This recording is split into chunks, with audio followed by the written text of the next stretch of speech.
5, 4, 3, 2, 1, 0.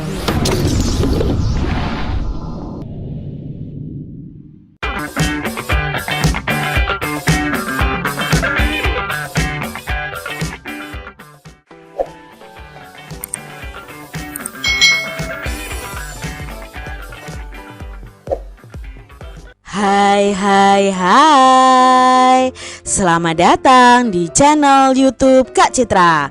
Apa kabar adik-adik semuanya?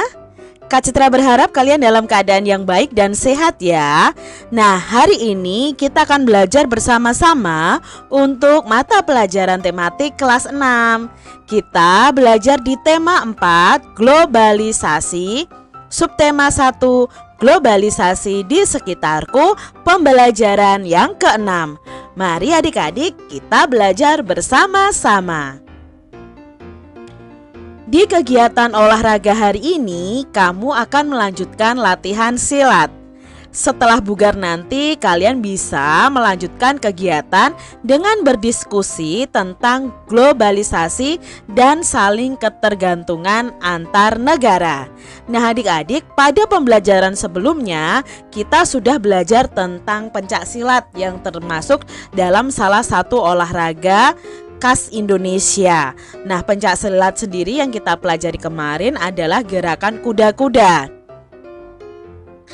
Sebelumnya kamu telah mempelajari keterampilan dasar kuda-kuda dalam silat dan mempraktekkannya dengan kombinasi pola langkah. Nah, sekarang kita akan belajar 4 jenis keterampilan pasang. Nah, sikap pasang merupakan kombinasi sikap kaki dan sikap tangan dengan kuda-kuda maupun tanpa kuda-kuda yang selalu disertai dengan kesiagaan mental dan indera secara total. Nah, ini adalah salah satu contoh gerakan pasang.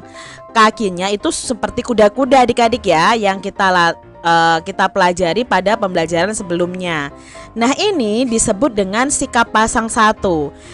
Sikap pasang 1 ini sikap dengan kuda-kuda tengah belakang dengan berat badan di tengah. Posisi kaki depan dan belakang sejajar. Ini adalah sikap pasang tertutup. Posisi kedua tangan itu telapak tangannya terbuka. Jadi coba adik-adik kalian praktekkan posisi seperti ini. Lalu sikap pasang yang kedua. Nah, sikap pasang yang kedua ini sama. Sikap pasang dengan kuda-kuda tengah serong ya. Kakinya agak serong sedikit. Sikap pasangnya tertutup dengan satu tangan mengepal. Nah, berarti tangan satunya telapak tangannya membuka. Lalu sikap pasang yang ketiga adalah sikap pasang dengan kuda-kuda samping. Ya, sikap pasang tertutup, posisi tangan kanan lurus dan tangan kiri bersilang di dada atau sebaliknya. Posisi kedua telapak tangan terbuka menghadap ke atas. Sikap pasang yang keempat adalah sikap pasang dengan kuda-kuda depan. Posisi telapak tangan depan mengepal, telapak tangan yang lainnya terbuka silang di dada. Nah, ini tadi 4 sikap pasang yang bisa kalian pelajari untuk olahraga silat. Di era globalisasi sekarang ini, tentunya kita sering menyaksikan olahraga bela diri silat ditayangkan dalam acara-acara televisi. Namun terkadang listrik di rumah tiba-tiba mati atau yang biasa kita kenal dengan mati lampu. Bagaimana hal tersebut bisa terjadi? Nah, coba adik-adik amati gambar berikut ini. Mengapa mati lampu? Nah, di sini adik-adik ternyata mati lampu itu ada gangguan. Nah, kalau dari gambar ini gangguannya bisa berupa petir, bisa berupa pepohonan yang tumbang, ya, bisa karena pekerjaan sumber lain, bisa karena binatang, dan bisa karena penggalian. Nah, untuk informasi lebih lanjut mengapa bisa mati lampu, kita baca teks berikut ini. Listrik memiliki peran penting di era globalisasi. Globalisasi terjadi karena perkembangan teknologi di berbagai bidang yang didukung oleh peran listrik sebagai sumber energi di dalamnya. Kehidupan warga dunia saat ini menjadi sangat dekat dengan listrik. Listrik menjadi bagian kehidupan dalam keseharian yang tidak terpisahkan. Sehingga saat arus listrik di rumah mendadak terputus, biasa kita sebut dengan mati lampu, kejadian tersebut menjadi hal yang cukup mengganggu adik-adik. Apakah faktor yang menyebabkan hal tersebut terjadi? Nah, kita lanjutkan. Perusahaan listrik negara atau disebut dengan PLN sebagai perusahaan negara yang mengurus bidang kelistrikan sesungguhnya juga tidak menyukai kejadian mati lampu apalagi padam dalam waktu yang cukup lama. Karena hal tersebut akan sangat mengganggu berjalannya proses pembangkit, proses transmisi, distribusi energi listrik. Faktor-faktor penyebab mati lampu antara lain adalah 1. Ketidaksiapan pembangkit. 2. Ada gangguan pada transmisinya atau gangguan pada distribusinya. Faktor yang berpengaruh bisa dari luar atau dari dalam adik-adik. Faktor luar yaitu gangguan alam seperti petir, pohon, dan hewan yang menyentuh jaringan atau galian yang menyebabkan kabel tanah itu rusak. Sedangkan faktor dari dalam terjadi pada gangguan komponen dan peralatan yang terpasang pada jaringan. Nah, kita sebagai warga masyarakat pengguna listrik tentunya dapat membantu untuk mencegah terjadinya faktor luar guna menghindari terjadinya mati lampu. Mari kita bersama-sama ikut menjaga keberadaan listrik di tengah kita. Itu tadi adik-adik penjelasan mengapa bisa mati lampu atau mati listrik ya adik-adik ya. Ternyata ada gangguan dari faktor luar dan faktor dalam. Nah, faktor luar misalnya petir, ada galian lubang yang akhirnya mengenai kabel listrik. Lalu ada dari hewan, ada pohon tumbang, dan lain sebagainya. Apa topik atau gagasan utama bacaan tadi adik-adik? Nah, gagasan utamanya adalah faktor penyebab mati lampu. Di situ dijelaskan apa saja ya faktor penyebab mati lampu. Lalu apa saja penyebab terputusnya aliran listrik dari stasiun pembangkit hingga ke rumah warga? Nah, penyebabnya adalah faktor dari luar itu seperti gangguan alam, pohon dan hewan, serta faktor dalam itu seperti gangguan komponen dan peralatan yang terpasang pada jaringan. Jadi ada 2 faktor yang menyebabkan terputusnya aliran listrik. Bagaimana mencegah terjadinya mati lampu? Nah, kita harus bersama-sama belajar di sini bagaimana sih supaya tidak terjadi mati lampu. Nah, yang pertama, masyarakat hendaknya mencegah faktor luar itu terjadi, seperti memotong sendiri atau melapor ke PLN jika menemukan pohon yang beresiko mengganggu jaringan listrik. Tidak menyadap atau mencuri jaringan listrik. Tidak merusak jaringan listrik dengan sengaja. Melarang anak-anak bermain layang-layang di dekat jaringan listrik. Karena kalau layang-layangnya tersangkut adik-adik di kabel listrik itu ya, itu berbahaya juga adik-adik. Bisa mati lampu dan bisa menyebabkan anak tersebut kesetrum adik-adik ya. Itu berbahaya. Untuk adik-adik semuanya jangan bermain layang-layang di dekat jaringan listrik. Tuliskan informasi tersebut dalam bentuk gambar berseri berikut. Perhatikan penggunaan kosakata baku dan kalimat efektifnya. Nah, tadi itu termasuk dalam teks eksplanasi adik-adik. Nah, teks eksplanasi itu ada pernyataan umum, ada judulnya, ada deret penjelasnya, ada simpulan atau pendapat dari penulis. Nah, di bagian ini kalian bisa memberikan gambar juga. Di sini Kak Citra cuma memberikan deskripsi. Oh, judulnya adalah mati lampu.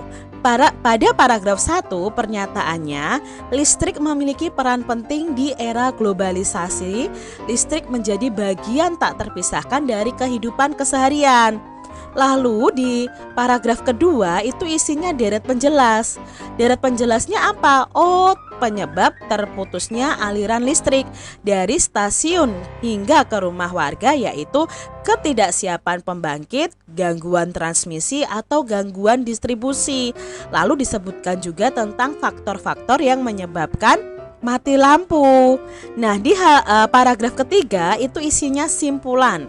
Nah, simpulannya apa? Sebagai pengguna listrik dapat membantu untuk mencegah terjadinya faktor luar guna menghindari terjadinya mati lampu.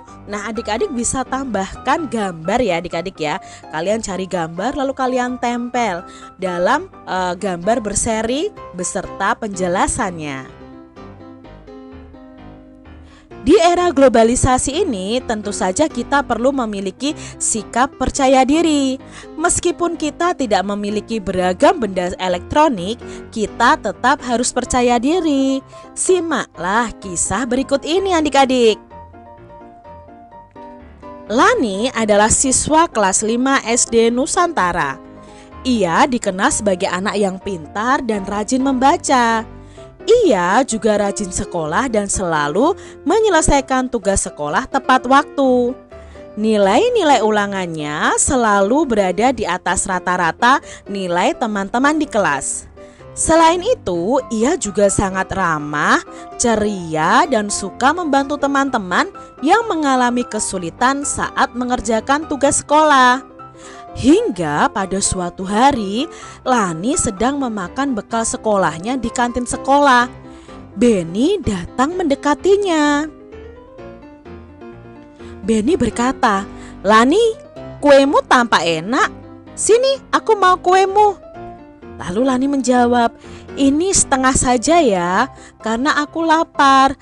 Tadi pagi aku bangun kesiangan, jadi tidak sempat sarapan." Lalu Benny berkata, "Sini bagi, pokoknya kau harus berikan kuemu. Lihat tuh, baju seragamu sangat kumal, sepatumu juga sobek." Nah, di sini Benny mengajak Lani adik-adik, "Berikan kuemu." Nah, itu paksa Benny. Lani tertegun mendengar perkataan Benny. Ia baru menyadari bahwa dirinya memang hanya seorang anak miskin penjajah kue keliling. Ayahnya pekerja serabutan yang tidak menentu penghasilannya.